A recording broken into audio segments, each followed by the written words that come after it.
Hello again, my much appreciated subscribers and casual viewers. If you haven't already, click the subscribe button and notification bell and always be the first to get all my new content as quickly as I can upload it. And I am back this week with Bird Box, the survival thriller that is similar to The Happening, where there is something in the air that makes people self-destruct for no apparent reason.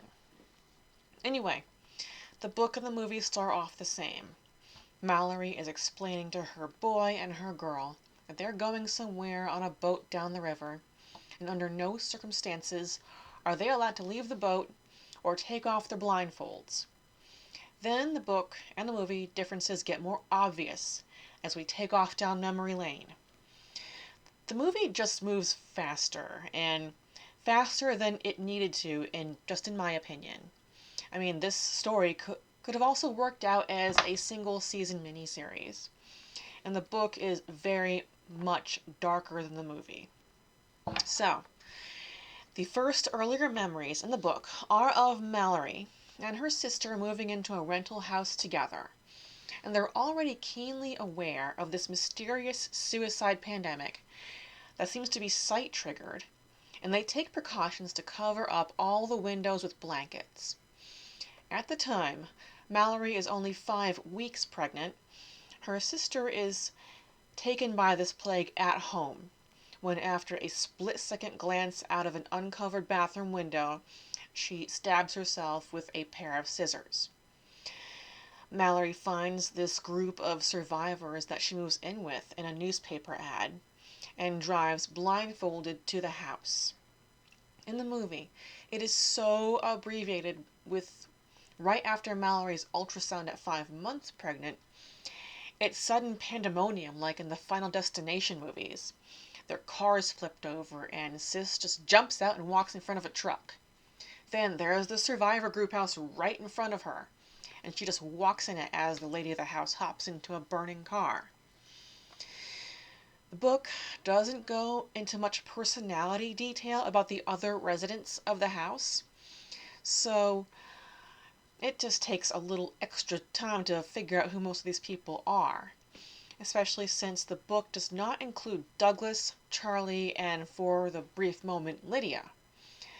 But the book includes Dawn, Cheryl, Jules, Olympia, Felix, and Tom. It does go into a lot of the detail as to how the survivors went about their lives without using their sight, and the extra work they had to make their other senses put forth to, which kind of brought in the birds. In spite of the title of the book, there's only one mention of the use of coal mine canaries as sort of an example of how their sense of alarm can serve as, their eyes. But this mysterious plague also affects birds in the trees, as the survivors can hear them fight each other and die and their bodies hitting the roof. They were already living like post-war survivalists in the book, eating out of cans, drinking well water, and keeping mess buckets in the basement that needed frequent emptying. They went on blindfolded foraging trips to neighboring houses to look for other survivors and supplies, and they had a dog with them too. But there was no road trip to a supermarket driving over dead bodies following a GPS with all windows painted over. What the book and the movie also have in common are the frequent back and forths between living in the house before the kids were born and the river trip. The river trip was much more complicated in the book. There was a man shouting at them to take their blindfolds off, but he wasn't a random stranger. We'll get more about him soon. There was also a wolf attack that almost cost Mallory an arm. She also passed out from exhaustion while in the boat, and when she came to, the kids, both of them 4 years old, were doing the rowing. Other additional trips down memory lane include how, out of desperation and fear, Mallory entertained the idea of blinding the kids at birth with chemicals. but instead she trained them Pavlov style to refrain from opening their eyes upon waking up. Then there's Gary, the snake in the grass, the man later on shouting at them in the river to remove their blindfolds. He first comes begging at the door in the guise of another desperate survivor. They let him in. In the book, Mallory happens upon his journal and finds it's full of his observations that he had been spying on them the whole time. When confronted, he maintained he was immune to the suicide plague. The group took a vote and decided he had to go, even though he really hid in the basement. He did not keep drawings of what he saw a secret until it was too late. Later on that week, Mallory and Olympia give birth blindfolded in a stuffy attic, and all hell breaks loose. Gary is fighting Tom and Dawn and uncovering the windows. He makes his way up to the attic where the babies are just being delivered and immediately blindfolded by Mallory. When Olympia is triggered, and her death is way worse in the book.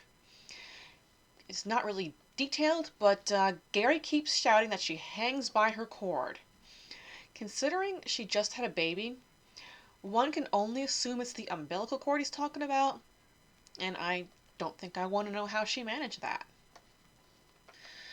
The phone rings shortly after. It's Rick calling, inviting her to his sanctuary 20 miles down the river when she's ready.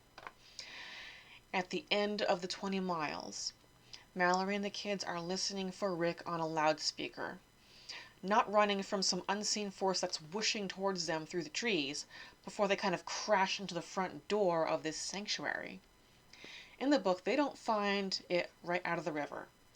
One of the residents of this sanctuary finds them and leads them to what we find out in both the book and the movie, that this is a group home and school for blind people. Some of them blind their whole lives or any time before the suicide plague, and some by choice, in a rather gruesome yet flippantly delivered detail, that they were blinded by choice using sharp objects or even their fingers. The story ends with Mallory seeing herself for the first time since leaving the house, and she's underweight. Chunks of her hair are gone, and she finally also gives the kids names, just like in the movie and the book. She calls the little girl Olympia, after her mother, and she calls her son Tom after the man who saved her. And that closes this Bird Box. Thank you all for watching, and I'll see you back next week for The Crucible.